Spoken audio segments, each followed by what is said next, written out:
लक्षवेध news network, अचूक वेळ अचूक बातमी। उजनी धरणात पाणी साठ्यात सातत्यानं वाढ, धरण 86.42% भरले।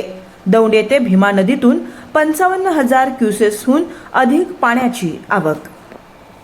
उजनी धरणाच्या पाणी साठ्यात रविवारी 26 जुलै रोजी सायंकाळी 6 वाजेपर्यंत लक्षणीय वाढ झाली आहे। धरणाची पाणी पातळी 496.200 मीटर इतकी नोंदवण्यात आली असून जिवंत पाणीसाठा 46.30 टीएमसी म्हणजेच 1311.12 दशलक्ष घनमीटर झाला आहे।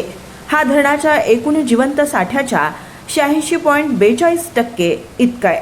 धरणातील एकूण ग्रॉस पाणीसाठा 109.95 टीएमसी इतका झाला असून जलक्षेत्र 317.82 चौरस किलोमीटर इतकं विस्तारलेलं आहे। दरम्यान दौंड येथील भीमा नदीतून उजनी धरणाकडे 55,319 क्युसेस पाण्याची आवक सुरू आहे। मात्र सध्या धरणाच्या सांडव्यावरून कोणताही विसर्ग करण्यात आलेला नाहीये। सदर धरणातून मुख्य कालव्यात 2000 क्युसेस, टनेलद्वारे 900 क्युसेस, सीना माढा उपसा सिंचन योजनेसाठी 280 क्युसेस आणि दहिगाव उपसा सिंचन योजनेसाठी 90 क्युसेस पाणी सोडण्यात येत आहे। सातत्यानं सुरू असलेल्या आवकेमुळे उजनी धरणाच्या पाणीसाठ्यात आणखी वाढ होण्याची शक्यता असून धरण परिसरातील परिस्थितीवर जलसंपदा विभागाचे बारकाईनं लक्ष आहे।